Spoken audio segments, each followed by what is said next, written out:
Welcome to Popternative, where we dive into topical discussions from the worlds of pop culture, social media, and sports. Here is your host, Peter Remoliotis, aka PD Beats. PD Beats here from Popternative, speaking to Maxwell Acee Donovan about that 90s show, which is streaming now worldwide on Netflix. Welcome back to the show, man. It's so good to see you again. So good to see you. Thank you for having me back. I mean, we were talking a little bit before. I mean, I remember when you were cast for this. Man, crazy day, but it's just been a crazy year. It's nuts. I mean, you got a chance to work, on a show on Disney Channel where it has kind of like the sitcom kind of funny back and forth and everything. But I feel like this is just kind of taking everything to a next level. I mean, what's that mindset knowing that you're going to be on a sitcom on Netflix that is part of the universe of one of the greatest sitcoms ever made? Like what's going through your mind? So many things. I mean, I'm just like overwhelmed, but in a good way. I mean, I still haven't quite fully processed the fact that I'm actually like part of the show, because I was such a huge fan of 70s show that I was always just like, oh, wouldn't that be cool? And the whole time I was filming, I was like, oh, that'd be cool. And now I'm like, it's here and it's insane. And by the time this interview is out, people are going to be able to watch it. So we're going to do this right now, and then people are going to know what this is. I'm doing it right now, bro. Okay. Bro.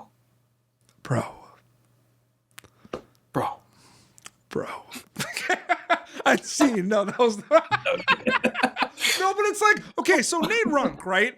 We kind of get thrown in right away. I feel like the arc and the kind of characters that he's involved with is pretty set up right away in the first couple of episodes. And was that something you really liked about that too, where we didn't kind of waste time with like everything and everyone getting back in the basement and the relationships? Like, that was the cool thing about that, right? Yeah, I mean, the writers are just so beyond talented, each and every one of them. It's such a gift to be able to work with them. And the world that they just kind of picked up in the 90s where 70s left off, and it was like it was just beautiful to get to come in with this already like wonderfully fleshed out character from the writers and get to take him and make him my own. And I mean, they were just incredible, and I can't even sing their praises enough. But it was really nice to. Oh, sorry. No. Sorry. I thought. Oh, sorry. I was just gonna kind of say it's really nice to be able to have those relationships so established. I mean, I got to meet everyone in chemistry reads before I was even cast, and so the very first day I got on set, it just already felt like we were all friends in that basement. Absolutely. And it's pretty cool too, because you're like your friends, your sister, your girlfriend, like everyone's kind of in there right away, and there's all these kind of like, side storylines and everything.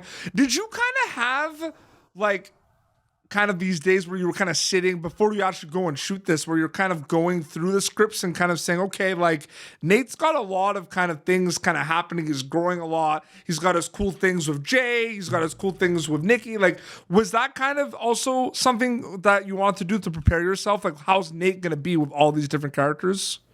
Totally. Well, actually, I have to give a lot of credit to my sister, because she sort of, every time we would get a new script, she would help me go through it and be like, okay. Oh, so she read it with you and stuff. She did. Yeah. She's basically my coach. I have a great coach named John who helped me with the audition and everything. But she would help me sort of understand like, oh, that's what that joke means. So then I could sort of go and be like, okay, but what is Nate thinking in this moment? Because he's not always the sharpest tack in the drawer. So what he's thinking might not often be what you would immediately think when you're reading the script. Yep. And I do think I totally lost my train of thought there. Sorry. No, totally.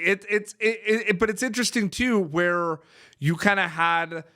I just love how it's all. I feel like everyone that got cast for this, like the 6 new kind of kids in that 90s show, are in a kind of unique spot.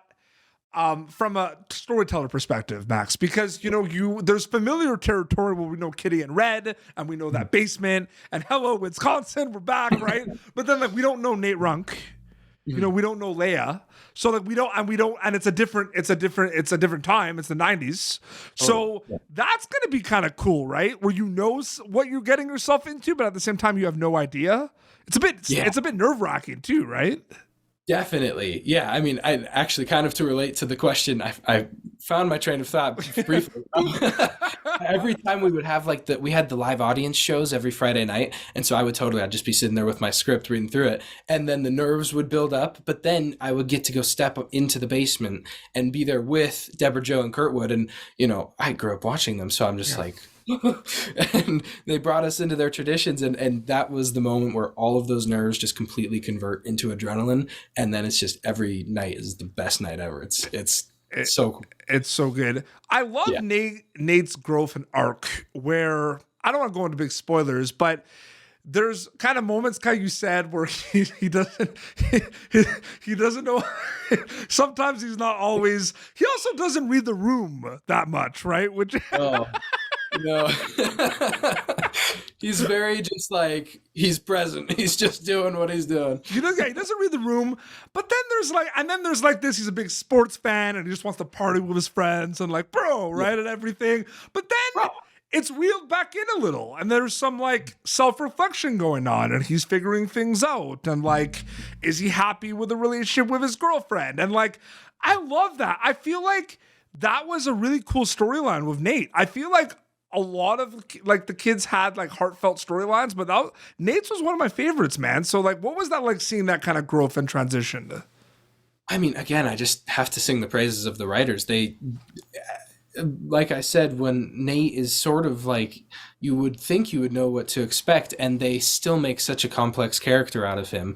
And I do love getting those scenes, like you said, later on in the season, where there's like an opportunity for Nate to really grow and really have these sort of vulnerable moments, which I think is really a special thing to get to portray as an actor, because I love doing comedy, but those more dramatic scenes are also just very refreshing and very like, I don't know, there's a lot to them, and I love going into it just being like, okay, here's everything I'm thinking, now how do I feel it in the moment? And it was a really great storyline to get to. And you're answering these questions amazing, Max, because like I kind of sometimes like, even if it's like it's out now, people can watch it now worldwide on Netflix. Go watch that 90s show. It's amazing. And I do find it really interesting because last time you came out, like I said before, we talked about movies and everything. You're a big movie guy and you're a big kind of nostalgia guy and everything. And like you said, right, like that 70s show, like one of the greatest shows ever. So to do that, what would you say was like your favorite thing about the sets in the basement? Like, I want to know about the basement specifically, because we were talking a little bit off camera too about like memorabilia and stuff. Like, there's a lot of things in the basement, like the stairs and like the couches. What was your favorite thing about the basement? Oh man, I love that they brought like from the living room furniture from the original show, from that 70s show, is now the basement furniture. Okay. Which is just like, it's so cool, and it's kind of worn out, and it's like, it's very clearly the same stuff.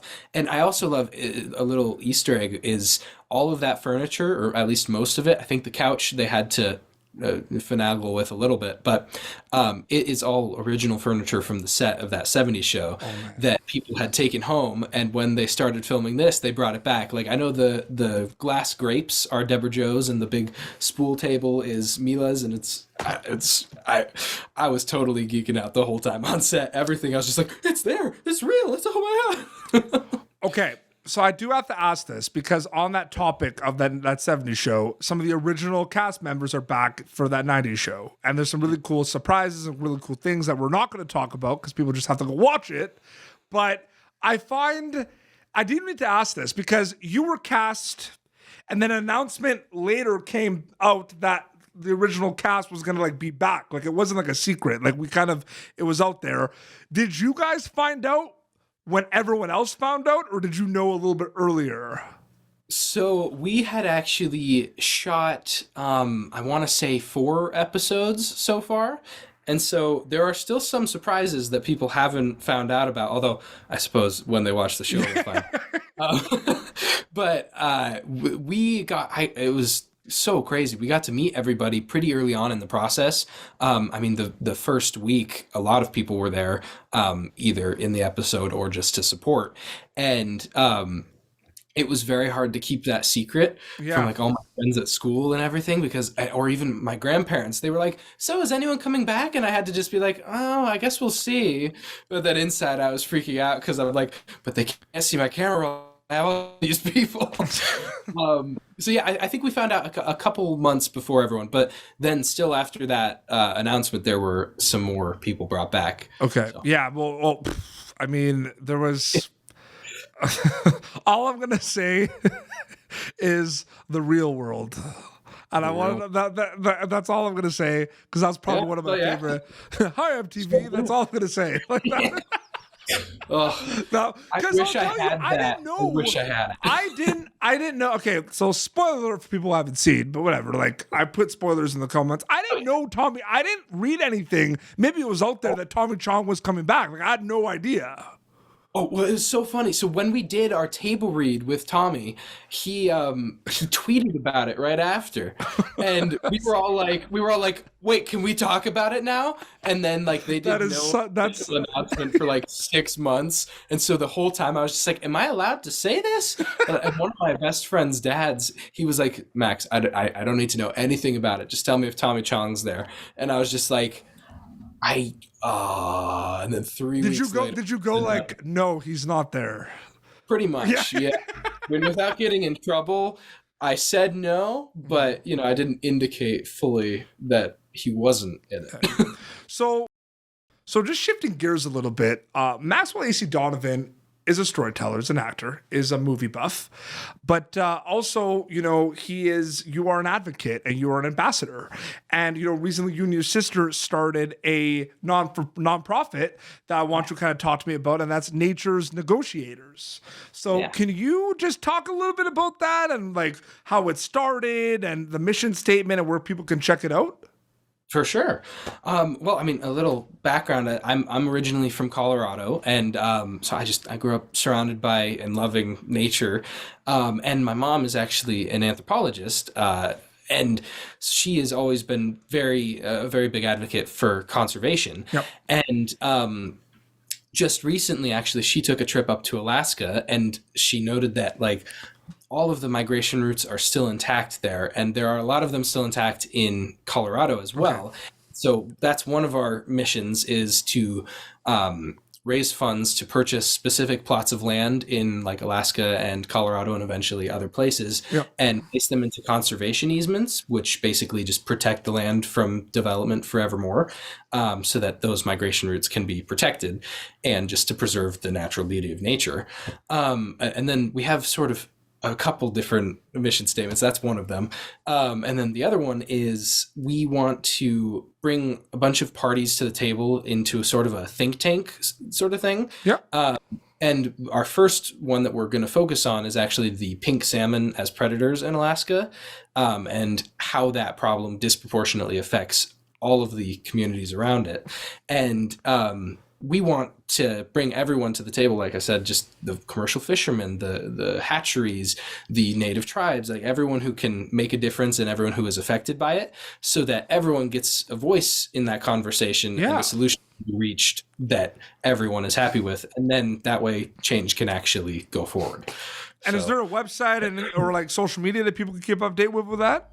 Yeah, we're working. I think we're getting the social media up right now, and obviously on my Instagram and my sister's Instagram, we're Mad Max Donovan and Happy in Hollywood. I don't know, respectively. And then we have a website called naturesnegotiators.org. And that's up right now, that website? That is up right now. So that will be in the description of the interview on our YouTube. Perfect. So people can check that out. No, that's awesome. That's really, really awesome, man. I feel like that's kind of something that I think you probably talked about with your family a lot too, where, you're a storyteller, you're an actor, you love acting, it comes with an opportunity where you're going to get an audience, and with Netflix as well, like a worldwide audience. And it's kind of like, it's that Spider-Man saying, right? With great power comes great responsibility. I mean, it's very valid. Yeah. It's very valid if you think about it, right? Like you have a platform, right? It's important to use it. Yeah. And I definitely, that's always been my goal, is to use that platform for good. So absolutely. I think we're going in the right direction. 100%. Yeah. So people can check that out. That's naturesnegotiators.org. So they can check that out. And get back to that 90s show. Last quick question I had for you. What would you say was something that you weren't expecting about the show while it kind of like had you had the premiere and everything, but like was there something that like, because you shoot it and then you watch it, and I feel like you watch clips. Some people don't like watching all their stuff, some people do, but like seeing the product and seeing the final product of Video Village, was it like everything you thought it was going to be? Was it like a lot quicker than you thought? I'm just curious about that. I mean, I was just completely overwhelmed, but it was so cool. They sent us these screeners like through our Netflix account, so we got to just log into Netflix and watch it there, which is the coolest thing ever. And I binged the entire series pretty much in one day, and I was just blown away. I mean, the editing was perfect, the sound design was perfect, the music was perfect, and I mean, completely unbiased opinion, I think everyone was fantastic. And it was really cool to see it come together. And actually there were a lot of moments that we filmed for a pretty long time, and so I had almost forgotten some of the storylines, and so to get like almost a first look at that and be experiencing it like it was new, it was really cool. We're gonna do a speed round That 90s Show draft where we're gonna draft 3 of our favorite characters. I'm going first because I'm the host. I'm gonna pick Nate. Okay. Wait, Jay. Oh, that was my second pick. No. Okay. Ozzy. Okay. Nikki. Okay. And I'll go with Kitty. How do I even pick? I'll go with Kitty. Okay, Kitty. Ooh, I feel like I gotta have Gwen on my team. Okay. Yeah. So if we have it at bonus round, I guess I go with Red or Leia. I don't know, but Okay. I'm pretty happy with that. I have Me Nate. too. I have Nate, Ozzy, and Kitty. I have a pretty good team. That's a good team. That's a party. That's a team. wombo combo. That's a triple threat. No, which is so great. Max, always great catching up, man. Thank you so much for coming back on the show. Thank you. It was so good to see you. So good to see you too. I'm really, really happy for you and everything. And then, so all the plugs out of the way. And then, I mean, your Instagram account you mentioned is just Mad Max Donovan. And then they can watch That 90s Show now worldwide on Netflix, which is crazy. Well, this has been Popternative, youtube.com/Popternative for previous episodes. Till next time, it's Maxwell Acee Donovan, who plays Nate Runk on That 90s Show on Netflix, and Petey Beats signing off. Thank you for tuning in to Popternative.